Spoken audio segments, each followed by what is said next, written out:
What's up, everybody? It's Matt Johnson back with another episode of Real Estate Uncensored. This is the place where you learn how to build an audience, reach people online, and attract more clients.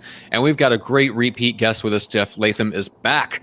And man, we're going to go into some fun and interesting stuff. We're going to talk about mindset. We're going to talk about leadership. We're going to talk about helping people through this time of uncertainty. We're probably going to say some very politically incorrect things. So if you have sensitive ears, you might want to turn off right now, because I don't mean just profanity, because we're all used to that with Greg. I mean things that your sensitive political ears may not be able to take. So if you use the word triggering on a semi-regular basis, just consider this your trigger warning. How about that? Well, they better be warned. I mean, I'm looking forward to it. We have the Buddha of real estate, Jeff Latham, the Zen master, himself. I always love having Jeff on because he's so calm and collected, but yet I can see those little, if he was a duck, those little paws just going 100 miles an hour underneath the water, but he looks so calm and like just put together on the surface. And he's going to drop some knowledge bombs on us. We're going to have a lot of fun. We're going to talk about some controversial stuff. But I got to say, Gene, I love how bald your head is today. It is just shining. Did you put wax on that? Actually, no, and I'm letting it grow in. This is not shiny at all today. It's the exact opposite. I wish you paid more attention to me. I feel like my wife. I don't know. I think you changed the 40-watt bulb overhead and put it in a 60 or something like that. Something has happened. I don't know why. I don't know what happened. What did I do to you guys last week? Really? Nothing. We love you. No, I know, and I'm not taking it seriously. And you're still replying on YouTube only. Oh my God! I'll figure it out. Greg. Get your shit together, Greg. All right. So let's turn to Jeff for a second. So Jeff, what's life been like for you the last 4 to 6 weeks? Well, it's been good. Listen, I appreciate you guys having me on. I always love our conversations because you never know where they're going to go, but they're always amazing.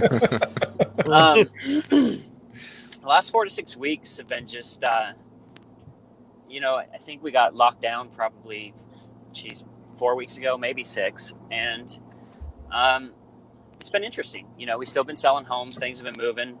I've been building my fort at my house and getting really lean, actually, getting rid of a lot of properties and unnecessary expenses as well. So just getting ready for a potential shift and getting liquid. Well, this market is shifting. We're watching it happen right now, and I think we're going through some. I'm not going to call them death thralls, but they're definitely hiccups. We're seeing them here in California. Right when we went under lockdown on March 16th, that was a shelter in place. March 19th was stay at home, and then I think on the 28th we became an essential business. We saw a small dip and then a significant dip of listings. In the last week or two, and people just staying off the market. So it's interesting to see kind of which way this market's going to go. And Jeff, you and I were talking off air about, like, you were talking to some agents and they're kind of behaving a little bit erratically, let's put it. And you ask them a very simple question. Did you go through the 08 downturn? Because there's going to be a lot of lessons being made that are going to be learned here in the next couple of months, if not a year or so out, as this market settles out and kind of things shift. So, I mean, Matt, you're working with a lot of big teams and people in the podcast. What are you hearing from around the country?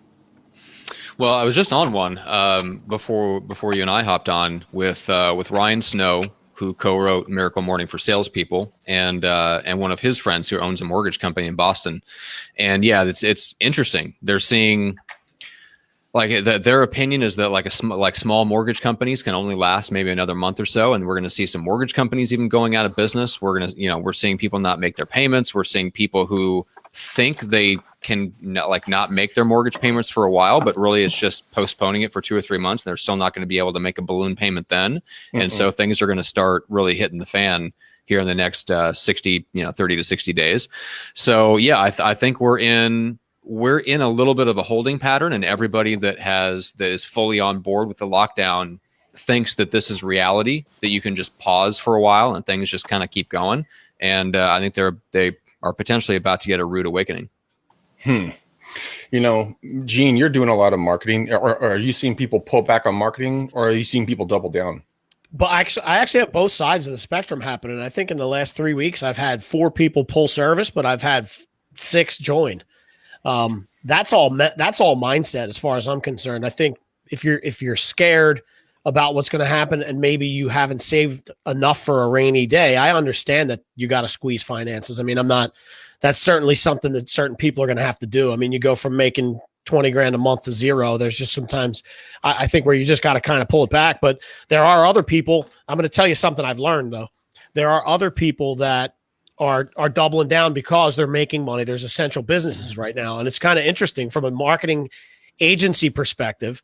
I'm looking at my client list and I'm seeing people that are essential and ones that aren't. And the governor in my state just gave me a list of all the essential businesses. So I'm going to actually start targeting moving forward essential businesses for that sole reason. I want to insulate my income as well. And that's one of the ways I'm going to do it. That's good. Who has the fucking audacity to deem someone non-essential or essential? Fuck you for apparently that. Andy and Andrew Cuomo, among many others. Oh, he's a douchebag anyway, so whatever. He's hoarding ventilators and says he doesn't have any, so fuck him. See, Jeff, you thought you were going to be the only one throwing around names, and we didn't even give you a chance to. Like, Greg beat you to it. So perfect. Yeah, I reference ours as the supreme leader. the dearest one, yeah. So Jeff, what's your mindset, Ben? You talked about leaning out a little bit, so making sure your expenses, like it's good to do that once a year anyway. So if you didn't already have that kind of on the calendar to reviewing your finances, you might as well during this time. What else have you been doing mindset wise, just to keep yourself in the game, keep yourself going strong?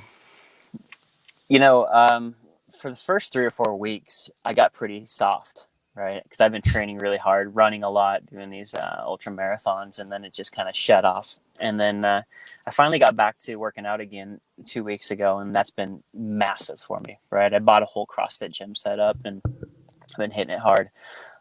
Reading, meditating, reading while I'm out doing yard work on my fortress, if you will. I have 10 acres, so I've been spending more time doing that kind of shit out there. But now, I was playing a radical game of defense for the last 2 months, getting rid of properties that were wasteful, cutting expenses, and I got my business set up to where I can be highly profitable off of half the volume. We did 180 transactions last year, and now I can probably do 8 deals a month and still be very profitable. And my margins have actually jumped to 35%. So there is good in this, right? It's really good. Got rid of a beach house that was bleeding about $5,000 a month. So just making some moves, And here's the thing about a financial winter. It doesn't need to be a bad thing. It can be our season. There's opportunities. Like the money doesn't evaporate, right? It doesn't just disappear. It's still there. It's in circulation. It's just where are the opportunities? So it's been challenging for me to sit and kind of wait to see what's coming. But I know that there's going to be some great opportunities. So if you're sitting on, a couple $100,000, there's an opportunity to add an extra comma to your net worth here in the next few months or a few years. I believe that. That's a lesson that people didn't learn in 08. People just shut down and froze. They didn't look at the other side of the coin of where the opportunity lies. And Jeff, I'm like you. I'm looking at this as blood in the water. I'm not excited that people are losing their lives, losing their businesses, losing their homes, but I'm excited that I had the ability to see this and prepare for it like you. And I'm doubling down. I'm going extremely hard in YouTube. I'm making high SEO keyword videos for searchability for people to come to me, because videos are like living business cards. I'm working with a company called Clever Leads, and I just got off the phone with the founder, and we are going super hard with some aggressive marketing, which I got to talk to you about, Jeff. I got to hook you up with my brother, by the way, just popped in my brain, about some predictive analytics stuff, because there's going to be people who are going to be needing to buy and sell. And if people are paralyzed with fear, you can have the opportunity to assist and help these folks who need your professionalism in this time of absolute chaos.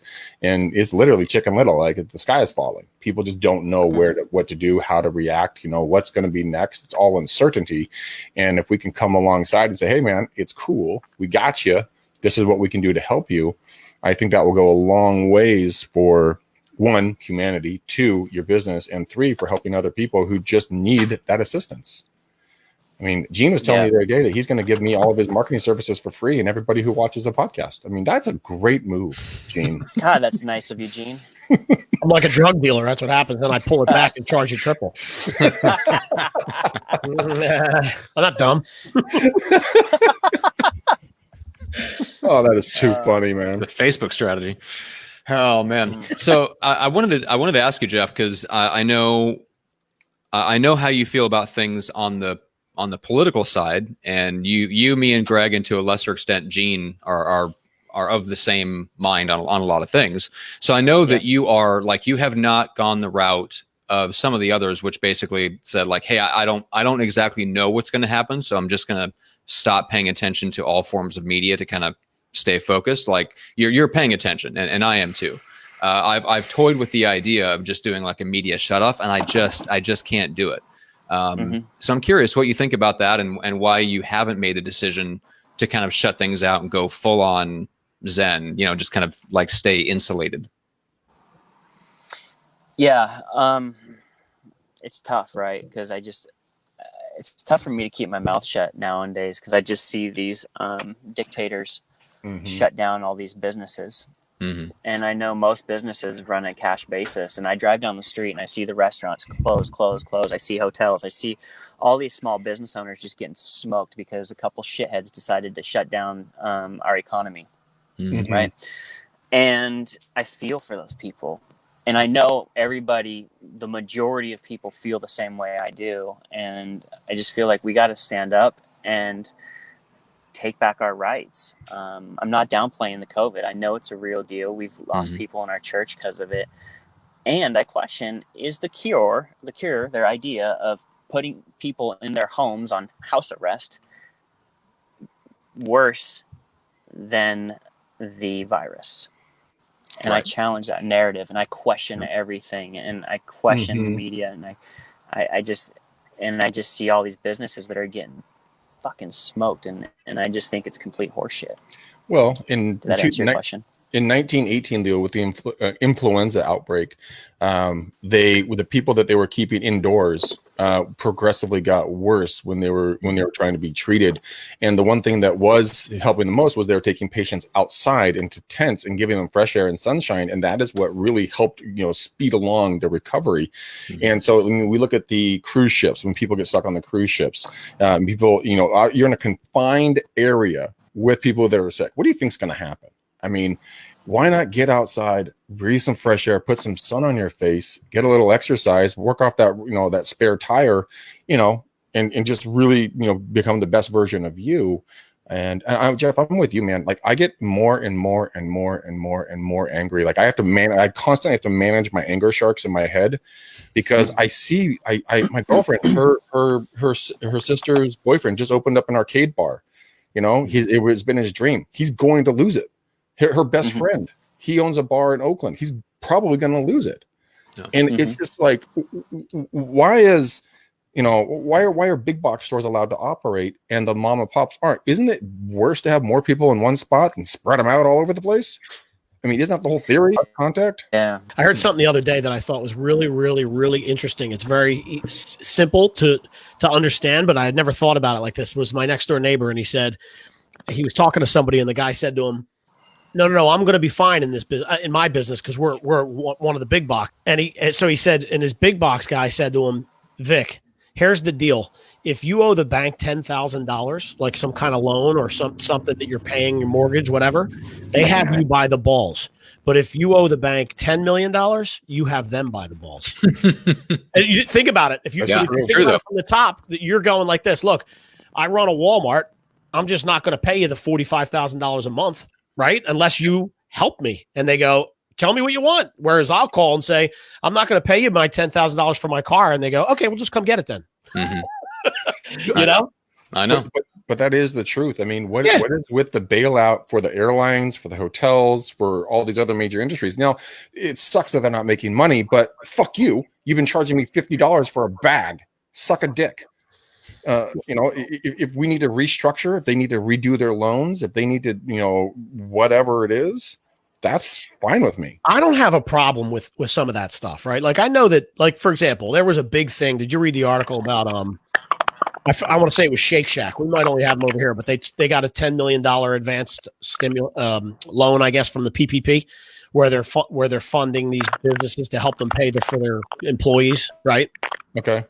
And people were like, "How dare this big box company that makes X, Y, and Z every month take a loan like this?" Now they ended up giving it back, but if that loan continues to employ 4,500 people, right? That might be an okay thing, right? Like I feel like people forget they make $10 million a month. Well, it might be $8 million a month to run that company. I think it's okay for them to get it. Look, I didn't get it, right? I could use it. I didn't get it, but I'm not angry because that's the way it works. Money talks, bullshit walks, right? Yeah. Yeah. And here's the other thing with everything being shut off, have you guys checked your bank statements? Is your gym still charging you? Are these are the other things, are they still charging you? I mean, you got to check that stuff because if they get Greg, where I allow it, you know what I mean? Like my gym, I made a conscious decision that I was going to say, I'm going to trade you and again, I'm in a position where I can do this right now. It might change, but I said to my gym, because it's a community of my people, I'm going to continue to pay because I would rather take the 140 a month that I'm giving you and relinquish that now so that in 4 months when this clears up, your lights can be turned back on. Right. In exchange for, they allowed me to take a bunch of equipment home. Like I'm like Jeff, I got kettlebells, I got barbells with bumper plates. I have what? Yeah. They let me take a whole bunch of stuff home. So I traded that for the Zoom workouts at 4:30 every day for my membership. I could pull it, but no, I made that conscious effort that this is something that I wanted to do for them while they were doing for me as well. Right. Well, that's a difference. I mean, I belong to 24-hour fitness, so they're not going to let me take any kettlebells home. Okay, right? That's not going to happen. Right. But I mean, Jeff, I mean, obviously we can get worked up here and we can talk smack all day long. Let's bring it back to the folks that are like us, that are all have anger sharks that are swimming, that are fed up and watching our friends and our local communities go into the hole. I mean, my city of Walnut Creek is going to have a $10 million deficit. Because well, Greg was just saying, like, let's talk a little bit about Greg, was it the mindset or how to deal with anger. So if you're the type of person that feels repressed basically, and you don't agree with what's going on, how do you deal with that? Still be productive, still be still push your business forward without getting distracted too much by what's going on and just your mind's wanting to go to that place. Yeah. I think physical exercise, you got to have an outlet or else you'll get very destructive. And that's what I've noticed over the last 2 weeks of getting back into the gym and lifting heavy shit. I've noticed a shift in my ability to go back onto offense from defense. But I think it's an elevation of testosterone. Yeah, I was just about to say that, yeah. And so it's caused me to get back into creation mode, which has been really good. I went for a 4.2 mile run today, and I felt I'm like my brain's on fire. And last week I was feeling down and out. I was feeling pretty woe is me. But then I made the decision. I made that conscious choice just to shift my mindset and say, I'm not going to be a victim anymore. I'm going to take back control of what I can control in my life and not feed the fear wolf. The old Native American story of a young boy was talking to the grandfather, and the grandfather was telling the young boy, son, there are two wolves that live in your brain, the white wolf and the black wolf. And they fight all the time. And one of them's going to win. And the little boy goes, well, which one wins? And he says, whichever one you feed. So either positive thoughts or negative thoughts, either one of those is going to win the day. It's up to you to make the decision on which one's going to be. True story. 100% true story.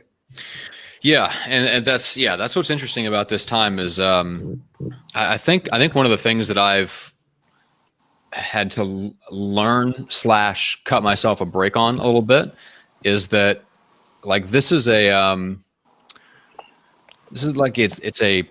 traumatic event for everyone for different reasons. And even if you're one of the rare few that isn't affected, like your finances aren't at stake right this second, and so you just you have to ride it out, so to speak, it still puts you in like a low grade fight or flight mode all the time.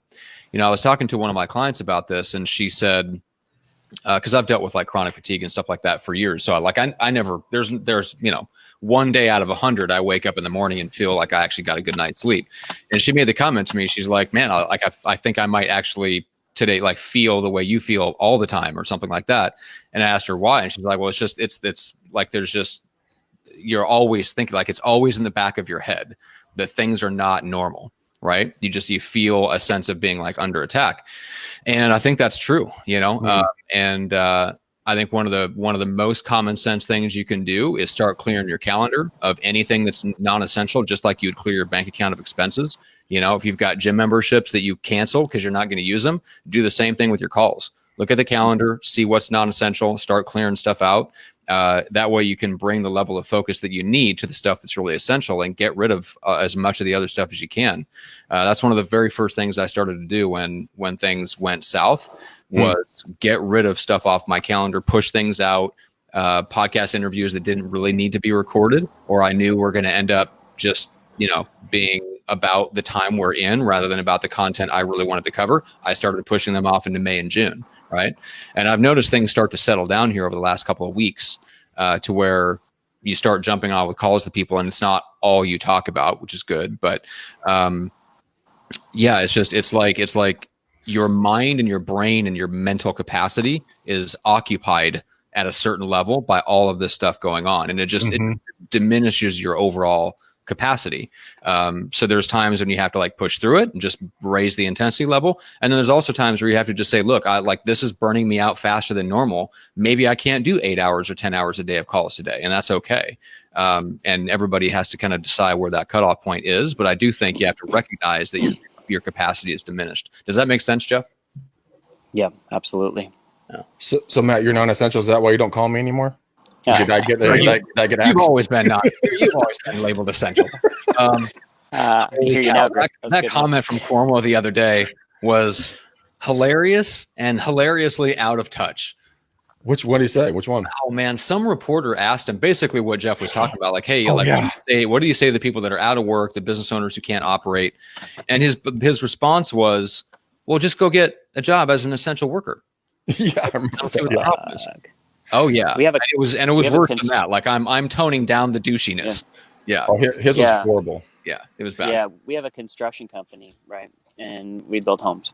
Mm-hmm. And we're deemed non-essential, that business is. Yeah. Yet construction for the Key Arena is still going, right? Really funny, huh? So he gets to pick and choose who is essential and who is not. And it's just, it's like you shut it down, all down or none of it. And it's just... you watch 2 weeks from now. I don't know what the date is today. What's the date? 20 something. 24.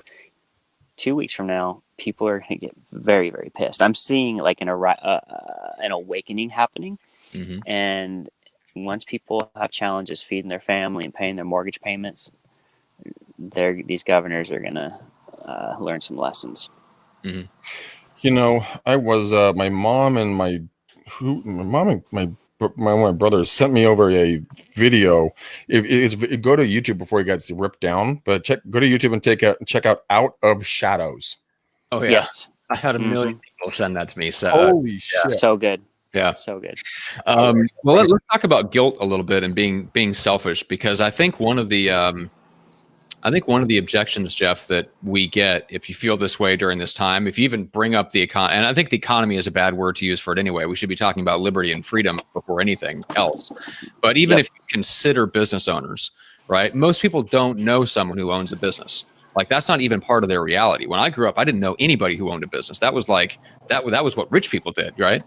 And so if you bring up something like that, like you're automatically accused of being selfish. I think they're trying to level a sense of guilt that you're putting those people over people who are dying. So let's deal with that for a second. So how do you look at it, and how do you balance genuine concern for people who are at risk, but also being concerned and not taking that and standing up for yourself and saying, look, it's not selfish to look at all the other people whose lives are being affected and whose freedoms are being essentially ripped away from them right now? Yeah, that's a tough one. I do my best to be sensitive to the virus, right? Yet, if you separate the two, this quarantine is just, it's unconstitutional. You're stopping people from being able to feed their families. Yeah. You're stopping people from being able to take care of others that have that perceived certainty, but they work for a business owner, right? Mm-hmm. And when you isolate people, what happens is their minds go through this. It's a way to control people. You strip them down through isolation, because we are social beings, and people have a really tough time. I've been going through it, where I was, until I just said, "Fuck it." I'm no longer a slave. I'm no longer a sheep, right? Yep. And so I don't know what your question was, but I'm very sensitive to, I understand people are getting ill, and also, like, how do you combat that? Well, take care of your health, eat healthy, take your vitamins, take vitamin D, get your sunlight, go exercise, and you don't have to worry about this thing, right? Yeah. But it's our freedoms that are actually on the line here, Matt. What's up? Our freedoms are what I'm concerned about. And yeah, I agree, because we know the virus will pass. Whether it passes due to a vaccine, whether it passes due to treatment, or whether it passes because it evaporates, like most of these viruses do. Which, by the way, we don't have a vaccine for SARS. We don't have a vaccine for H1N1, right? Like, those things just went away, and the next year it wasn't a big deal. So, like, this is going to go away. But yeah, whatever structural changes that get made right now have the potential to affect us for the next 20, 30 years. And some people are going to be for them, and some people are going to be against them. But everybody on both sides is using this as an opportunity to push whatever their agenda happens to be. And if you don't agree with what's being pushed, like, now is the time to be watchful for that, regardless of how serious you think the virus is, because they're not going to let that opportunity go by on both sides. Like, that's not a political statement; it's a statement of reality. They're not going to stop being opportunistic on either side. So yeah, I think there's nothing wrong with being vigilant on that, because that's the structural things that have the potential to happen over the next 90 days are the stuff that could affect our freedoms for the next 20 years or longer. Well, we've seen this happen, multiple times. Once, it's very interesting how convenient this was, because there was riots and protests happening consistently in China. All of a sudden, those went away. No one can gather. There's economic unrest. We're starting to trade. Shutting down trade with China, putting in tariffs on them. Talking about maybe opening up with India, versus China. And it's very convenient for these times to be hitting. And it doesn't matter which side of the aisle you sit on. You have to admit that the last couple of years have been absolutely epic for our economy, no matter how you look at it. And you know what? Coming into an election year, all of a sudden everything hits the fan hardcore and destroys what everyone's been looking for. It's very interesting to watch agendas be pushed. But I mean, when it comes to creating our for ourselves, for agents, Jeff, I want to talk about real quick, how do we create value to our community? What can we go do out in our community that's going to not be self-serving, but selfless serving to our people that we live with and work with and are around? What have you guys been seeing? I'd love to hear that from all of you guys. Well, I think it starts with taking care of yourself and your mindset first, right? And then building your strategy for what works best for you, for what's coming, and maybe sharing that on Facebook and shining a light on the potential rocks, like a lighthouse, right? It'll shine a light on the harbor and it's a guiding point, but it also shines a light on the rocks. And I think there's a lot of people that they take the positivity a little too far, and they ignore the potential threats. And so if you can share with people, hey, here's what I'm seeing, and here's what might be coming, you're speaking directly to them, to their limbic system, because we all are thinking the same thing. And if you say, let's just have a conversation and have a strategy on how we can serve you. And if you're planning on staying in your home long term, you're good. But if you want to make a move, right now might be the time to do it, because there may be an equity shift. For the real estate, that's how you can serve people. And so, but as far as like helping people get through this, I think just being that voice out there of sharing what you're doing keeping your body healthy, your mind strong, and being plugged in, you know, through meditation, prayer, whatever, to source, and knowing this too shall pass. Yeah, But yeah, that's true. Yeah. Fucking being a sheep and not saying nothing is not okay. No, you can't sit there. The old saying, evil will prevail if good men do nothing, right? Men, women, good people do nothing. And if we literally just sit there and take it on the chin and don't say a word, then we are doing a disservice not only to ourselves, but to our kids, our grandkids, our coworkers, our parents, our friends, our family, everybody around us. Because you know what, like you're saying, Jeff, you said health several times. It is really true. I mean, the people that are dying from, I'm not a doctor, don't quote me, but what I've read and I've seen, the majority of the people that are passing away from the COVID is because it's not the COVID that's killing them, it's pre-existing conditions. At least 1 to 3 existing conditions in the majority of the people that are passing away. So why don't we go after the industries that are creating the conditions that existed initially? If we really want to save people, right? And versus going, oh, COVID's the bad man, he's the one killing everyone. Well, yes, it is a serious thing, but that's not the source code. It's just it's the glyphosate, the Cheetos, the pizza, the Coca-Cola, all that shit. Right? Yes, that weakens you. They just came out with something interesting. They reviewed all the deaths in, I believe it was New York State, but it could be New York City, but it was one of the two, and found that about a third of them, it was actually hypertension. They all had hypertension. In New York, so weird, right? So yeah, I mean, we know it's not just underlying conditions like, well, heart disease and cancer and things like that. There are some specific combinations of things that reacts with this particular strain of COVID for whatever reason that is taking people out. But it all comes down to, for the most part, the idea that people under the age of 60 that are healthy are passing away from this is so exaggerated to the point of lying, right? It's just the numbers don't bear it out, and you can go find the numbers for yourself.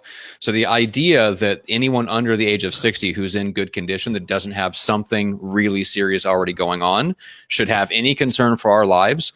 They're already finding out the mortality or fatality rate is going to be somewhat similar to the flu, maybe even similar to like traffic accident. So it's going to be about the same risk as going outside, getting into your car and going for a drive. And we don't think twice about that. Nor do we think twice about the fact that we text or talk on the phone or have kids in the car while we drive, which theoretically all put other people at risk, right?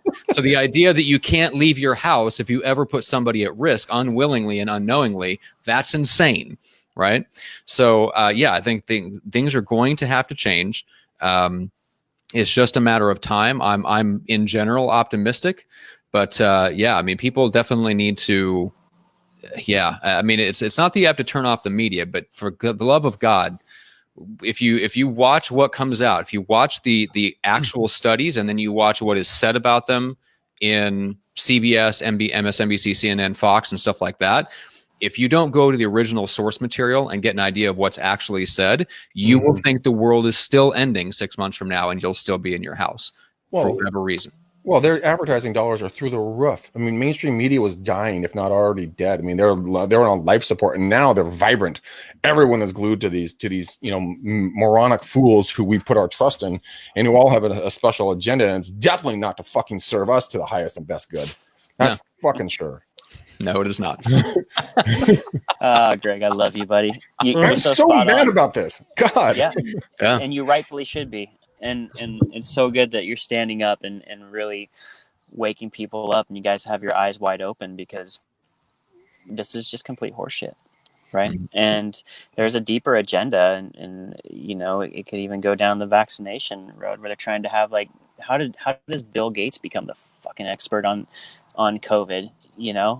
Don't get me started on that one. Viruses out of Microsoft. Right. So that is one of the best memes going around right now. That was fantastic. Yeah, and I'm not putting that shit. I'm not putting that shit in my children. So yeah. And our governor has referenced it many times. He said the other day, 5 minutes and 10 seconds on the post that I put on Facebook of his speech, that until we have a vaccination for everyone, our workplaces will never look the same again. And so I'm hearing the underlying agenda, and these guys may be funded by the cabal. I wouldn't doubt it. And I'm moving to Idaho if this guy pushes that. You're not that far. How far away is Idaho for you, Jeff? 500 miles, right? Yeah, Maybe 4 or 3. Yeah. Same climate. Yeah, man. Mm-hmm. Somebody I was listening to the other day put it, I think, as accurately as you can put it, which is, look, everybody has an agenda. It's all driven by a combination of money and ideology. The only question is just how much of each in any one particular person, right? We're all driven by ideal. We're all driven by our belief systems.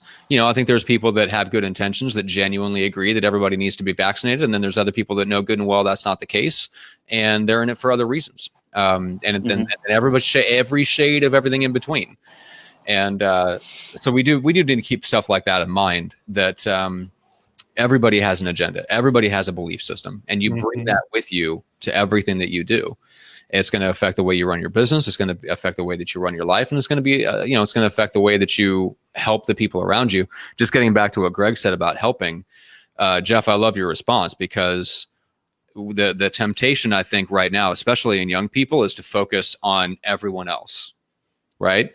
Big structural change, universal basic income, healthcare for everyone, college for everyone. So horrible. Meanwhile, they don't take care of their own family. They don't take care of themselves. They don't make sure that their parents are provided for in retirement. They're not investing. They're not starting businesses. They're not starting, companies that are genuinely helpful and serve people.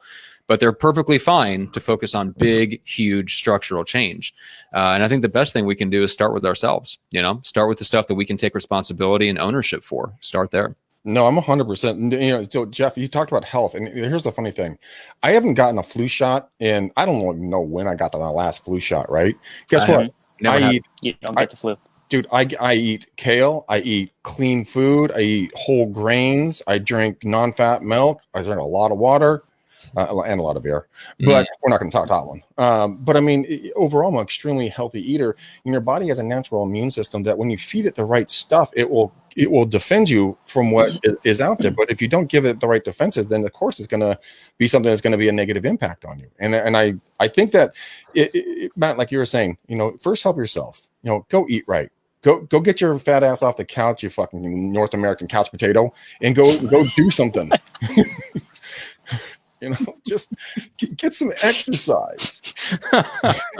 Well, I would contend, if you're not willing to do that, if you're not willing to do the minimum things to take care of yourself, you definitely do not have a right to tell me what I can do, and then I'm putting you at risk, right? If you don't do the practical things that you can and should do to raise your own immune system, which, by the way, is the body's way of dealing with all this stuff, and not masks and gloves, which haven't existed for all of human history. Yes. If you're not doing the simple things that you can do to protect yourself, then you don't have the right to tell me what I can do with my life that's putting you at risk. It's like going out and driving a Model T on the Autobahn and then complaining about all the people that are driving 80 miles per hour in a BMW. Sorry, you don't get to do that. Yeah. So I love it. This has just turned into a rant, and I fucking love it. I've needed this.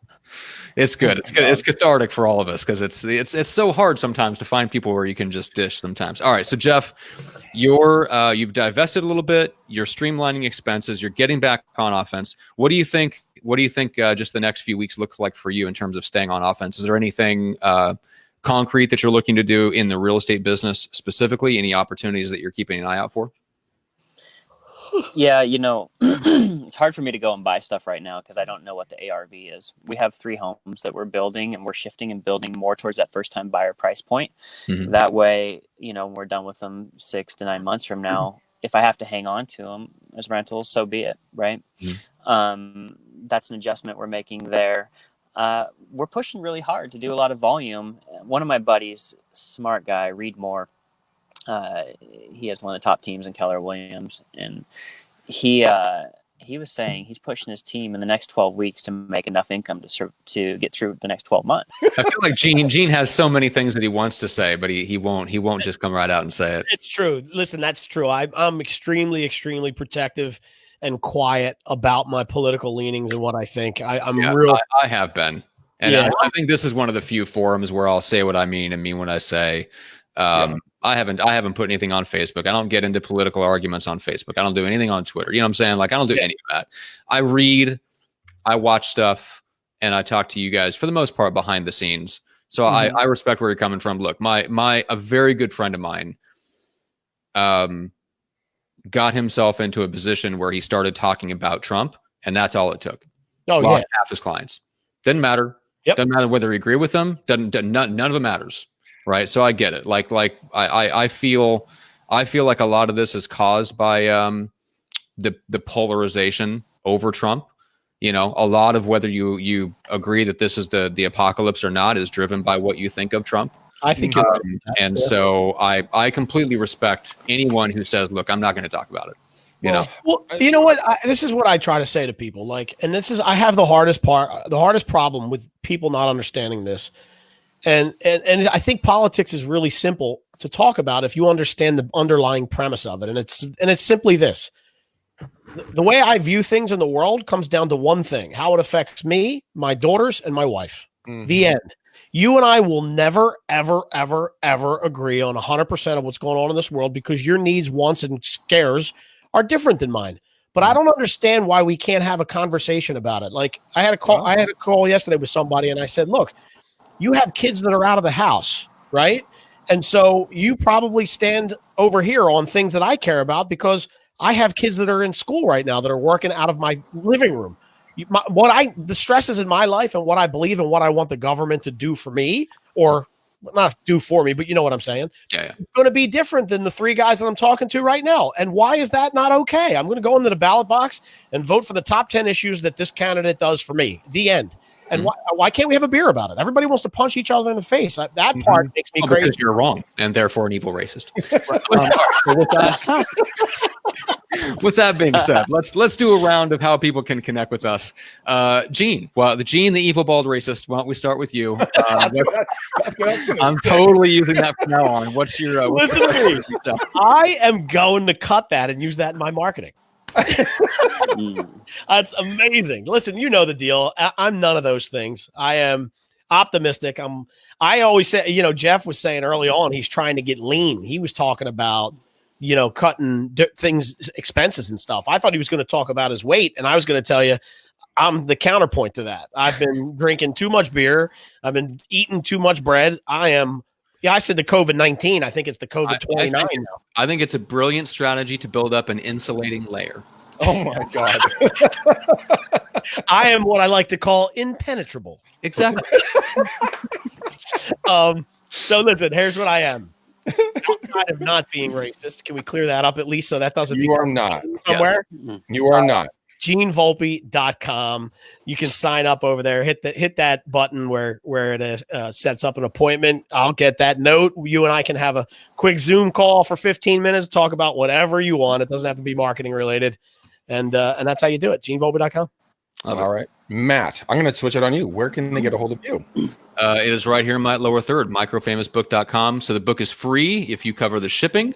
And get it, absorb it, start putting it into action, become microfamous, become famously influential to the right people. I love it. How about you? I don't have a good slide for me, so I'm just going to say, you guys, you can go ahead and DM me on Facebook. Go follow and subscribe to us on iTunes and YouTube and everything else. But I really want to say one thing really quickly. I understand that politics and religion are definitely some things that we never talk about in public, and that's just something that we've all agreed not to do.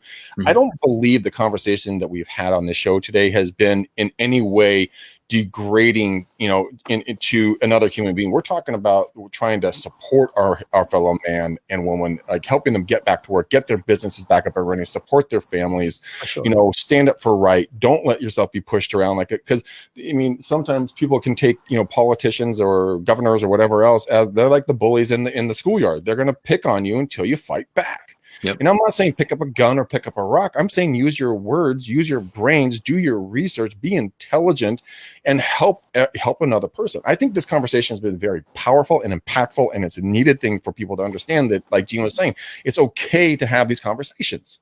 You can have a beer about this. You don't have to be mortal enemies. So you guys can also reach me at mortalenemies.com. Jeff, where to get a hold of you, man?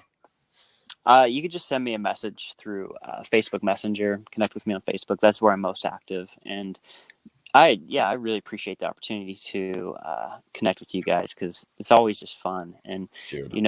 one thing about the topic is, those who will trade temporary security for freedom deserve neither and will lose both. And so it's very important, gentlemen, that we speak out against this and do not let these dictators crush our businesses and the small businessman. There's so many people that their dream of starting a business, stepping away from the corporate life, is literally getting destroyed. Literally getting destroyed. And that breaks my heart because I've been an entrepreneur my entire life. I've never worked for a major corporation. And dude, it comes down sometimes, times are thin, right? And if you sit 4 months ago, 3 months ago, 2 months ago, if you said, hey, the world's going to shut down, you'd be like, you're a fucking idiot. There's no way the world's going to shut down. That couldn't happen. Right? So, all right. Well, this has been fun. I feel therapy has been good. The check is in the mail, gentlemen. I appreciate it. You've been gentle and kind and loving as always. All right, Matt, let's do your job, man. Do your fucking job. Oh yeah. All right. What color of the bow are we going to wrap around this? Let's go red for passion. How about that? I like it.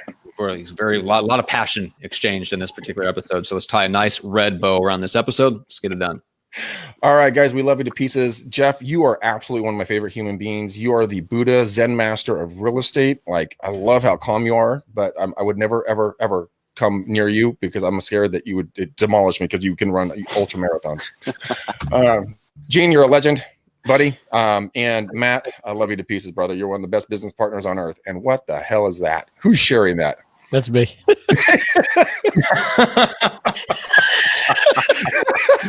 All right, that's awesome. For those of you who can't see it, Gene is sharing a meme. We'll leave it at that.